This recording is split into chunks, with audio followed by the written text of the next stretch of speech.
El día de hoy vamos a hablar sobre el dengue, que es una infección vírica que se transmite de mosquitos a personas. Es más frecuente en las regiones de climas tropicales como el nuestro. Hoy estaremos hablando sobre cómo está afectando a Venezuela con la presidenta de la Sociedad Venezolana de Infectología, Patricia Valenzuela.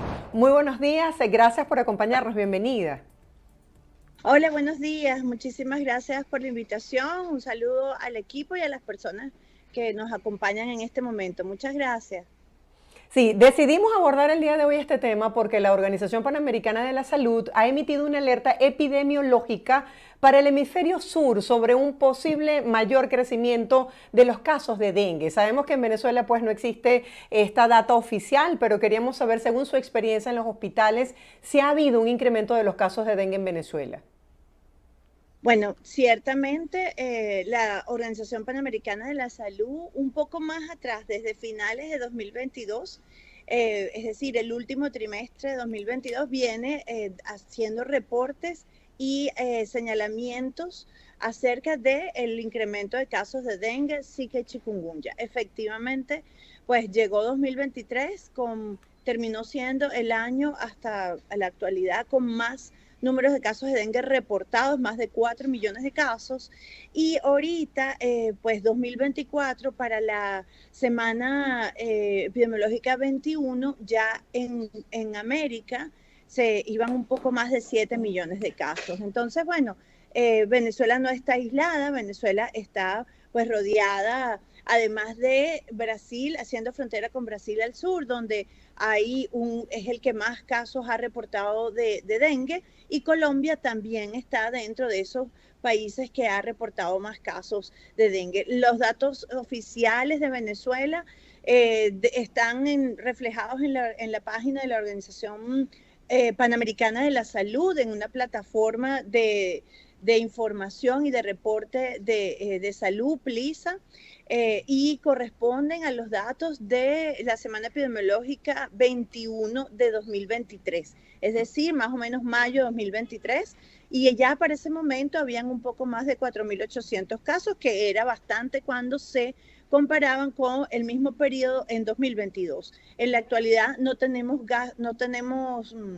casos, no tenemos los datos oficiales, pero sabemos que hay un incremento en el motivo de consulta a emergencias y consultas, además, privadas y públicas, de personas con fiebre, malestar general, dolor de cabeza, dolores musculares, que, bueno, terminan haciéndose el diagnóstico de dengue.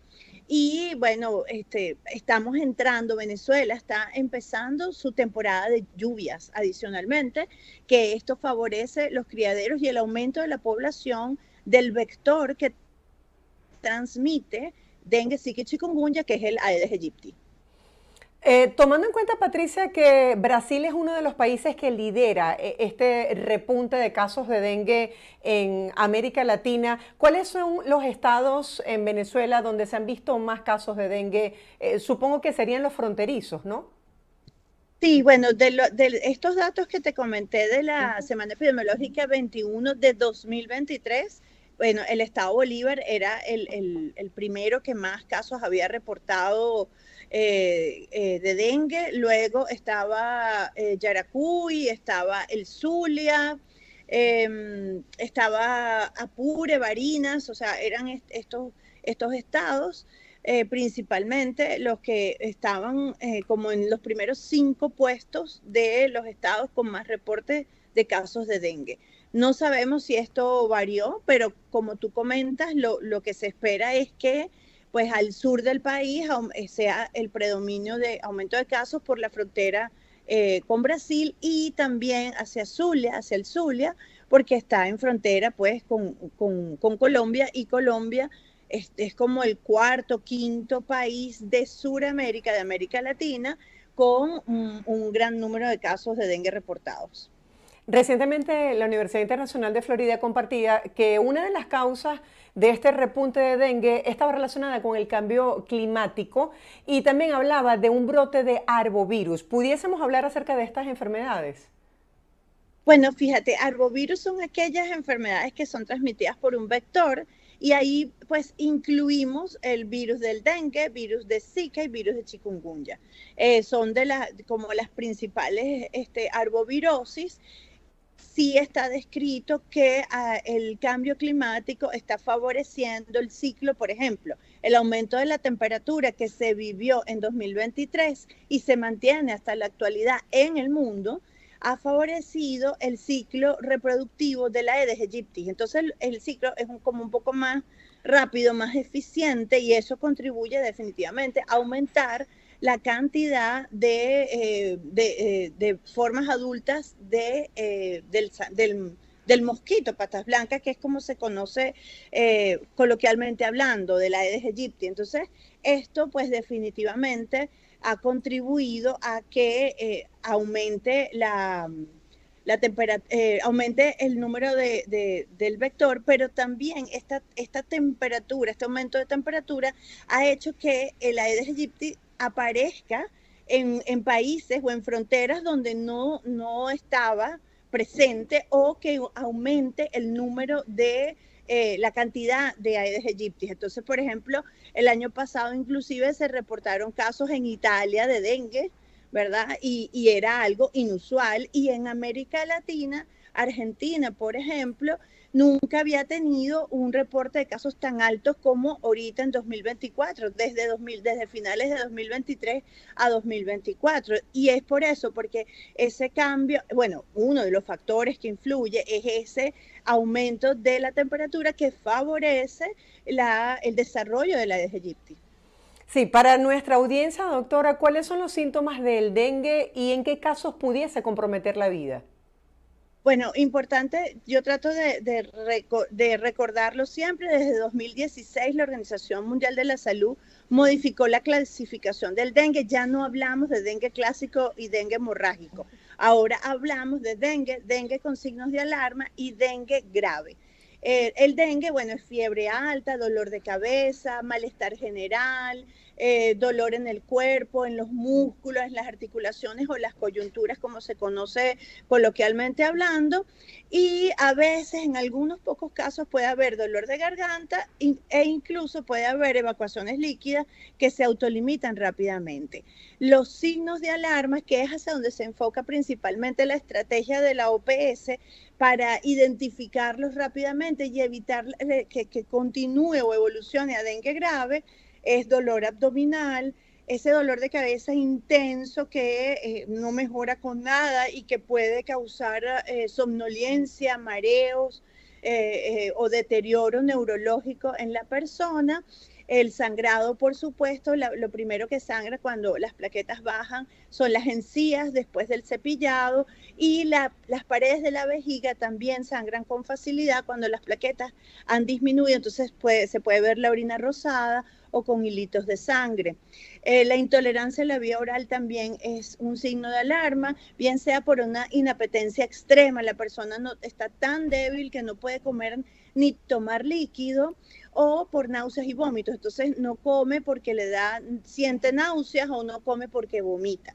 Si la persona presenta alguno de estos signos, son clasificados como signos de alarma y debe acudir lo antes posible a una emergencia, o debe buscar ayuda, atención médica, porque estos son signos de alarma. Seguramente habrá que hacer pruebas, rehidratar por vía parenteral, y bueno, ahí se tomarán las decisiones según el estado de deshidratación y de fuga capilar, si la persona permanece hospitalizada o no. Esto es importante porque si no actuamos en este momento, se evoluciona a dengue grave, y el dengue grave puede comprometer la vida de la persona. Ahora, doctora, es bien sabido que en Venezuela hay una crisis del servicio de agua y numerosas comunidades se ven obligadas a almacenar agua para poder garantizar el suministro. ¿Qué se debe hacer en este caso?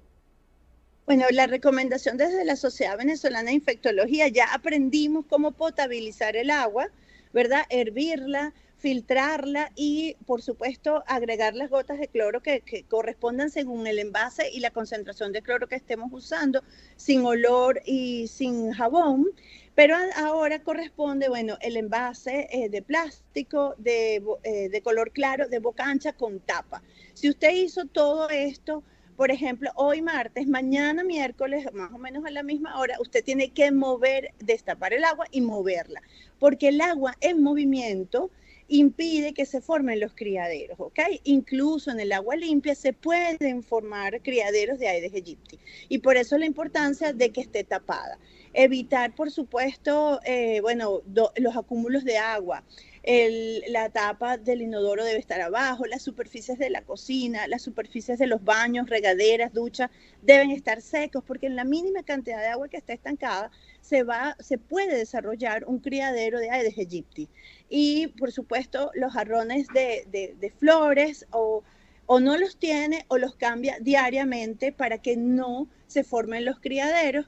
En Caracas particularmente y en varias zonas del país, en Venezuela, hay bromelias y la forma de la bromelia favorece que después de que llueva o después que usted riegue las flores, las plantas, pues se acumule agua en cuenquitos según la forma de la bromelia y eso también favorece el desarrollo de los criaderos de Aedes aegypti. Y hay esas son acciones que puede llevar adelante, que puede hacer el ciudadano en su casa, en su comunidad, con los vecinos. Y están las otras acciones por parte de las autoridades sanitarias locales que corresponden pues la limpieza de las quebradas, por supuesto el ciudadano evitar lanzar desechos a las quebradas porque hace que se interrumpa el paso y se acumule agua y bueno, dentro de los desechos también se acumula agua y se producen criaderos de Aedes aegypti.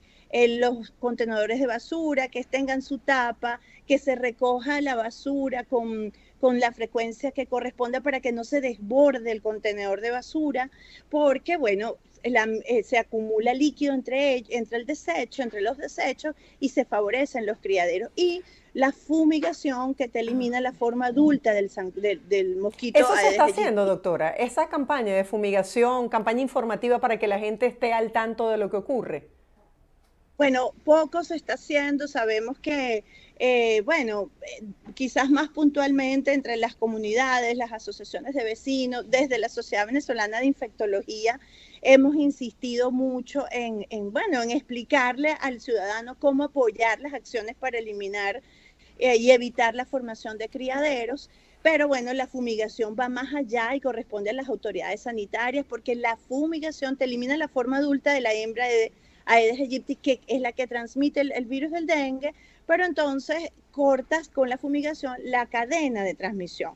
Al tú cortar la cadena de transmisión, bueno, disminuye las posibilidades de nuevos casos en ciertas comunidades, por eso la geolocalización de los casos es importante, de los casos reportados, y el otro dato importante es la identificación y la abatización de las aguas, identificación de criaderos y abatización de las aguas, porque eliminas el criadero. Entonces, tienen que ser actividades que vayan en simultáneo, que tengan una frecuencia según el número de casos que se estén reportando en las diferentes comunidades o municipios del país, para que entre el ciudadano y las autoridades sanitarias trabajen en equipo para alcanzar un control vectorial. Ahora, doctora, ¿cómo saber cuándo no tenemos la capacidad para atender los síntomas en casa y debemos acudir a un centro de salud? Cuando hay los signos que ya te comenté de dengue, pues la fiebre, el dolor de cabeza, el dolor detrás de los ojos, la fotofobia, que es que te molesta la luz natural o la luz artificial, si la persona tiene náuseas o vómitos, si la persona no está comiendo, no está tomando líquido, la persona, el dolor de cabeza es muy, muy intenso, la evidencia de sangrado, si hay mareos, si hay tensión baja, esos son signos de alarma. No se quede en casa, debe buscar ayuda y apoyo en una emergencia, en una consulta médica, porque ahí ya estamos en dengue con signos de alarma y podemos progresar a la gravedad y podemos comprometer la vida de la persona. ¿Qué tan rápido pueden avanzar estos síntomas y cuál es la capacidad que tienen los centros hospitalarios en el país para atender a las personas que tienen dengue en este momento? Fíjate, va a depender del grado de deshidratación, porque la deshidratación estimula ¿verdad? La fuga capilar. Entonces se hace un círculo vicioso. La fuga capilar es que por la deshidratación hay salida de líquido del volumen circulante efectivo dentro de los vasos sanguíneos. Entonces eso condiciona una serie de acciones que comprometen ciertas funciones del organismo, como el riñón, como el hígado, incluso corazón, cuando es muy importante el grado de deshidratación. De hecho, es uno de los factores que se debe prevenir y por eso es la importancia de la tolerancia a la vía oral. Si la persona no tolera la vía oral, la deshidratación va a ser peor. Además, con el calor que está haciendo ahorita, particularmente en Venezuela, y además la fiebre alta que da con dengue, las pérdidas insensibles de agua del cuerpo aumentan. Entonces, por todos lados se favorece la deshidratación. Y esto puede pasar tan rápido como, mira, que la persona, sobre todo la edad, por ejemplo, ¿quién se deshidrata más rápidamente? Los niños menores de 2 años. Porque el niño menor de 2 años, el niño menor de 1 año, oye, no se puede parar a la nevera, buscar agua y tomarse poquito a poco su agua, se la tienen que dar. El otro grupo son edades extremas de la vida, mayores de 65 años con alguna afección crónica, son personas que también les cuesta rehidratarse o mantenerse hidratados y se deshidratan rápidamente. Entonces, esto es importante. Las embarazadas también se deshidratan rápidamente. Entonces, son personas, estos grupos de personas componen los grupos de riesgo, de alto riesgo de desarrollar dengue grave. En nuestros hospitales, bueno, y eso se ha reflejado en los boletines de la Encuesta Nacional de Hospitales, pues el equipamiento y la disponibilidad de los reactivos para hacer pruebas diagnósticas en los laboratorios de nuestros hospitales públicos está limitada y no es continuo ese abastecimiento y eso, bueno, condiciona o dificulta la realización de las pruebas. Además, en dengue hay pruebas de diagnóstico molecular que nos permiten, con una muestra de sangre tomada del pliegue del codo, hacer reacción en cadena de polimerasa en tiempo real y saber si es dengue, zika o chikungunya, y dengue saber si es dengue 1, 2, 3 o 4. Entonces, esta tecnología no la tenemos disponible en nuestros hospitales y nos permite además hacer diagnóstico y hacer vigilancia epidemiológica y genómica. Entonces, esta prueba se hace entre el día 1 y el día 5, pero hay otra prueba más sencilla que es la detección de antígeno NS1, que es no estructural del virus del dengue, que también se hace con una muestra de sangre tomada del pliegue del codo y que es una prueba rápida que nos detecta, pues como te comento, este antígeno no estructural y podemos hacer diagnóstico entre el día 1 y el día 5 de iniciados los síntomas, pero en nuestros hospitales no está disponible estas pruebas. Entonces los pacientes llegan o las personas llegan, hay casos sospechosos con signos sospechosos de dengue, entonces hay que enviarlos a un laboratorio privado para hacer alguna de estas dos pruebas. Dependerá del costo y de la disponibilidad, ¿verdad? Esto, por supuesto, incrementa el gasto de bolsillo del paciente y de los familiares, pero nuestros hospitales deberíamos y lo que quisiéramos es que estuviesen mayor y mejor acondicionados y abastecidos de los reactivos que corresponden. Ahora, doctora, podemos tener la casita como una taza de plata, como decimos nosotros, pero ¿qué pasa cuando en el frente de nuestra vivienda, por ejemplo, colapsan los sistemas de drenaje, que suele ocurrir en muchas zonas de Venezuela? De hecho, allí estamos compartiendo con ustedes esas imágenes. ¿Qué pueden hacer los ciudadanos cuando las autoridades pues no se encargan del mantenimiento del sistema de drenaje? Bueno, hay que hacer la denuncia. Yo creo que siempre hay que insistir en hacer la denuncia, en llamar y referirse a las autoridades locales para que estén al tanto de lo que está sucediendo. La verdad es que la otra de las acciones en casa que puede llevar el ciudadano es esa tela de mosquitero, esa tela de mosquito que se coloca en las ventanas y en las puertas, que va a impedir la entrada de la Aedes aegypti, porque la Aedes aegypti vive en el domicilio. Él es un miembro más del grupo familiar, él está dentro de las casas. El huésped no deseado. Es el huésped no deseado, durmiendo con el enemigo. Entonces, una acción es esa, poner estas telas y, por ejemplo, los niños menores de 2 años que usen mosquitero, en los corrales, en las cunas, en donde estén jugando. Las personas mayores de 65 años también pueden usar mosquitero en sus camas, ¿verdad? Para que estén cubiertos. Y bueno, la otra es el uso de repelente. El uso de repelente, bueno, se recomienda también no aplicarlo directo a la piel, sino sobre la ropa. Y para los niños pequeños, menores de 2 años, hay que revisar las etiquetas de los repelentes, porque hay unos, el que es para todo el grupo familiar, no se puede usar en niños menores de 2 años. Hay que revisar la etiqueta. Hay ciertas indicaciones que apliquen y entonces hay que estar atentos en ese sentido. El uso de ropa de colores claros, también manga larga y pantalones largos, también contribuye pues un poco a evitar la picadura de la Aedes aegypti, pero dadas las características que tú me estás diciendo. Pero bueno, yo sí creo que hay que también continuar haciendo la denuncia, el llamado a las autoridades para que estén atentos y traten de resolver este tipo de problemas de quebradas, alcantarillado, para que el agua circule y no se acumule. Patricia, gracias por compartir con la audiencia esta información. ¿Qué es lo que se debe hacer una vez que se diagnostique este caso de dengue y qué es lo que no debemos hacer para justamente mantener ese huésped no deseado alejado? Gracias por estar con nosotros. Feliz día. A la orden, igualmente, gracias.